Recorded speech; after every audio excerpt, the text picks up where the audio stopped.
आज के वीडियो में जैविक खेती अर्थात ऑर्गेनिक फार्मिंग के बारे में संपूर्ण जानकारी चित्र सहित आपको समझाएंगे। तो चलिए शुरू करते हैं। पहले जानते हैं जैविक खेती किसे कहते हैं। तो खेती करने की ऐसी विधि जिसमें रासायनिक उर्वरकों एवं संश्लेषित कीटनाशकों का प्रयोग बहुत कम या बिल्कुल नहीं किया जाता है, उसे ही जैविक खेती या जैविक कृषि कहा जाता है। क्या कहा गया है कि जैविक खेती या जैविक कृषि वह विधि है जिसमें रासायनिक उर्वरकों यानी केमिकल फर्टिलाइजर्स जो होते हैं और संश्लेषित जो कीटनाशक होते हैं यानी जो बने बनाए कीटनाशक आते हैं, इनका प्रयोग बहुत कम किया जाता है या बिल्कुल नहीं किया जाता है। ऐसी कृषि को, ऐसी खेती को जैविक खेती या ऑर्गेनिक फार्मिंग कहा जाता है। मृदा की उर्वरा शक्ति को बनाए रखने के लिए हरी खाद व कंपोस्ट का प्रयोग किया जाता है।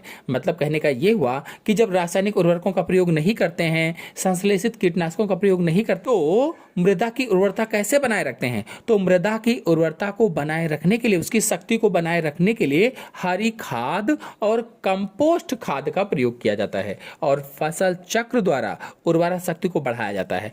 फसल चक्र का मतलब है कि पहले कोई एक फसल बोई गई, फिर उसके बाद जो फसल बोई जाती है वो फसल बोई गई। इस तरह से फसल चक्र को अपना करके उर्वरा शक्ति को बढ़ाया जाता है। इसके लिए खेती के साथ साथ पशुपालन तथा शहद की मधुमक्खी का पालन भी किया जाता है। यानी खेती करने के साथ साथ ही पशुओं को पालते हैं ताकि उससे जो गोबर होगा, गोबर से खाद बनाई जाएगी और शहद की मक्खी यानी मधुमक्खी का पालन भी किया जाता है। इस प्रकार की जैविक खेती को एकीकृत जैविक खेती भी कहा जाता है। यानी कि इस प्रकार की जो जैविक खेती होती है उसे एकीकृत जैविक खेती भी कहते हैं। अगर जैविक खेती के उद्देश्यों की बात की जाए तो इस प्रकार की खेती या जैविक खेती करने का मुख्य उद्देश्य यह होता है कि रासायनिक उर्वरकों का उपयोग ना हो, जो कीटनाशक हैं इनका उपयोग ना हो, उर्वरक जो रासायनिक आते हैं इनका उपयोग ना हो, इसके स्थान पर जैविक उत्पादों का उपयोग हो, इनका उपयोग अधिक हो। जैसे हरी खाद है, कंपोस्ट खाद है, इसलिए हरी खाद और कंपोस्ट खाद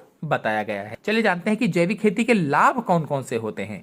तो जैविक खेती से मृदा की उर्वरता एवं गुणवत्ता में सुधार होता है। जो जैविक खेती करेंगे तो मिट्टी की जो उर्वरता है वो बढ़ेगी, उसकी गुणवत्ता अच्छी होगी। फिर दूसरा है जैविक खेती से जीवांश एवं मृदा सूक्ष्म तत्वों में वृद्धि होती है।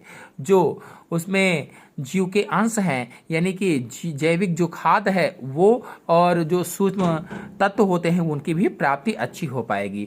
दलहनी फसलों के उपयोग से नाइट्रोजन स्थिरीकरण क्रिया में वृद्धि होगी। अगर आप दलहनी फसलें बोएंगे, चूंकि फसल चक्र अपनाएंगे तो दलहनी फसलों को भी बोना पड़ेगा और दलहनी फसलों की जो जड़ें होती हैं, जड़ ग्रंथियों में राइजोबियम नामक जीवाणु पाया जाता है जो नाइट्रोजन का स्थिरीकरण करता है। तो नाइट्रोजन स्थिरीकरण होगा यानी नाइट्रोजन का फिक्सेशन होगा। जैविक खेती जैव विविधता, प्राकृतिक खेती स्वास्थ्य संरक्षण एवं पर्यावरण की दृष्टि से लाभदायक है। यानी जैव विविधता के लिए लाभदायक है। प्राकृतिक खेती जो होती है इसके लिए बढ़िया से अच्छी प्राकृतिक रूप से जो फसलें उत्पन्न होंगी इसके लिए लाभदायक है। स्वास्थ्य भी अच्छा रहेगा, यानी स्वास्थ्य भी हमारा खराब नहीं होगा, उसका भी संरक्षण होगा और पर्यावरण तो संरक्षण होगा ही होगा। फिर अगला है मनुष्य एवं पशुओं को विष मुक्त स्वस्थ भोजन और चारा उपलब्ध होगा। फिर अगला है मनुष्य एवं पशुओं को विष मुक्त स्वस्थ भोजन, यानी जो विषैला भोजन है, जब कीटनाशक छिड़काव कर देते हैं तो कुछ ना कुछ उसका अंश जीवों के शरीर में चला जाता है। तो अब कीटनाशक नहीं छिड़केंगे क्योंकि आप जैविक खेती कर रहे हैं, ऑर्गेनिक फार्मिंग कर रहे हैं, आपका स्वास्थ्य विषैला नहीं होगा, अच्छा होगा और चारा भी अच्छे से उपलब्ध हो पाएगा जीवों के लिए। जैविक खेती से न्यूनतम लागत कृषि तकनीक का आधार, यानी इसमें ज़्यादा खर्चा भी नहीं आता है, कम लागत लगती है और जैविक उत्पादक का उपयोग करने से मनुष्यों एवं पशुओं में बीमारियों के प्रति प्रतिरोधक क्षमता में वृद्धि होती है। यानी जो जैविक उत्पाद बनते हैं जैविक खेती से, उनसे क्या होता है कि मनुष्य और जो पशु होते हैं उनमें बीमारियां नहीं होती हैं, बीमारियों के प्रति रोग प्रतिरोधक क्षमता बढ़ जाती है।